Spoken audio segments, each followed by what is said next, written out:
हम किसी दूर के भविष्य की बात नहीं कर रहे हैं। हम उस दौर में हैं जहां एआई सिर्फ बातें नहीं बनाता बल्कि सच में काम करता है। तो बिना किसी देरी के चलिए शुरू करते हैं। और ये बहुत ही शानदार तरीके से दर्शाता है कि हमारी दुनिया कैसे बदल गई है। पुरानी तकनीक को लेते हैं, यानी पैसिव चैटबॉट्स। ये बिल्कुल किसी वेंडिंग मशीन की तरह है। हमने एक बटन दबाया और उसने एक रटा रटाया जवाब बाहर निकाल दिया। बस बात वहीं खत्म। लेकिन दूसरी तरफ है एजेंटिक एआई, जो एक बेहतरीन पर्सनल असिस्टेंट की तरह काम करता है। हम इसे सिर्फ एक लक्ष्य देते हैं और फिर ये खुद ब खुद पूरी योजना बनाता है, टूल्स का इस्तेमाल करता है और काम पूरा करके देता है। एक निष्क्रिय टूल से लेकर एक सक्रिय सहकर्मी तक का ये सफर वाकई कमाल का है। अपने पहले मॉड्यूल की ओर बढ़ते हैं। अपने डिजिटल सहकर्मियों से मिलें। ये याद रखना बहुत ज़रूरी है कि ये कोई साइंस फिक्शन नहीं है, बल्कि हमारे आज के वर्कप्लेस की असली सच्चाई है। जब हम एजेंटिक एआई कहते हैं तो हमारा मतलब ऐसे सिस्टम से है जो सिर्फ सवालों के जवाब नहीं देते बल्कि अपने काम की पूरी जिम्मेदारी लेते हैं। वे आउटकम्स के मालिक होते हैं। ये पूरी तरह से स्वतंत्र सहकर्मी हैं। अगर काम करते वक्त रास्ते में कोई रुकावट आती है तो ये हार नहीं मानते। ये रुककर हमारे निर्देशों का इंतजार करने के बजाय खुद ही उस बाधा को पार करने का नया रास्ता खोज लेते हैं। अब ये सब इतना अहम क्यों है? इस $10.86 बिलियन के आंकड़े पर गौर करते हैं। ये 2026 के ग्लोबल एआई एजेंट मार्केट का अनुमान है, जो पिछले ही साल महज $7.55 बिलियन था। गार्टनर का तो यहां तक मानना है कि इस साल के अंत तक 40% एंटरप्राइज ऐप्स में ये एजेंट पहले से ही जुड़े हुए होंगे। ये एक बहुत बड़ा बदलाव है और हमारी टीम के हर सदस्य को इसके लिए पूरी तरह तैयार रहना चाहिए। ठीक है, आइए इसमें गहराई से उतरते हैं। पीआरएल लूप वर्कफ्लो, ये वो मुख्य ढांचा है जिस पर हमारे ये डिजिटल सहकर्मी असल में काम करते हैं। इस प्राल लूप को समझने के लिए शरीर के अंगों का एक बहुत ही सरल और सटीक उदाहरण लेते हैं।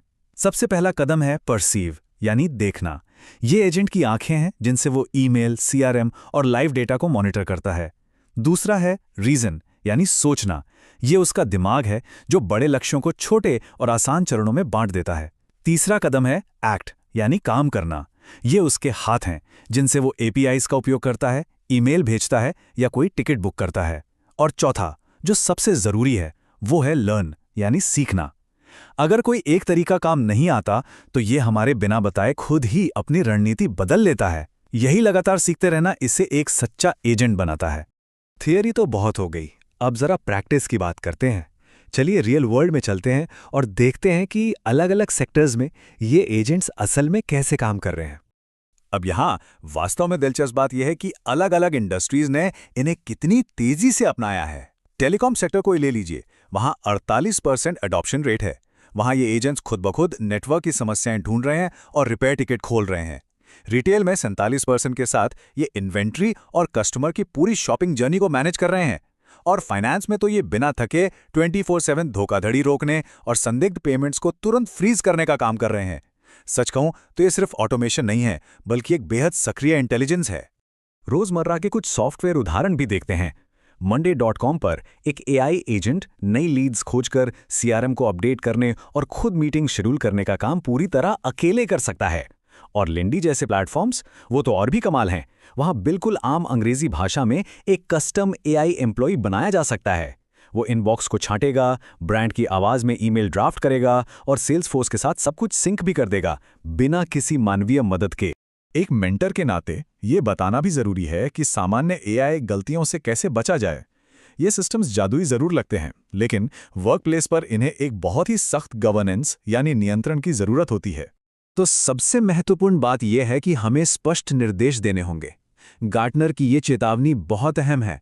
अगर मजबूत गवर्नेंस नहीं हुई तो 2027 तक 40% प्रोजेक्ट्स फेल हो सकते हैं। हमें इन एजेंट्स को बिल्कुल स्पष्ट और सटीक निर्देश देने होंगे, वरना बड़ी विफलताओं का सामना करना पड़ सकता है। यदि लक्ष्य स्पष्ट नहीं है तो बेकाबू एजेंट बहुत महंगी गलतियां कर सकते हैं। ये बात हमेशा याद रखनी चाहिए। एआई इंसानों की जगह नहीं लेने वाला है, वो हमारे रोजमर्रा के टास्क यानी कामों की जगह लेने वाला है। इसलिए इन डिजिटल सहकर्मियों को सही रास्ता दिखाना और उनकी सख्त निगरानी करना हमारी सबसे बड़ी जिम्मेदारी बन जाती है। चलिए आगे बढ़ते हैं और देखते हैं कि ये कैसे विकसित होता है। एआई फ्लुएंसी का असली महत्व क्या है? जब हम इन सिस्टम्स को बेहतरीन तरीके से मैनेज करना सीख जाते हैं तो आखिर में इसका सबसे बड़ा फायदा क्या होता है?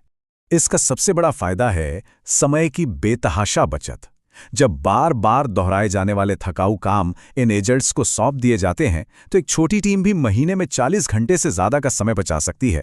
एक पल के लिए सोचते हैं, इस बचे हुए समय का इस्तेमाल हमारी ह्यूमन टीम रणनीतिक, क्रिएटिव और हाई वैल्यू वाले प्रोजेक्ट्स में कर सकती है।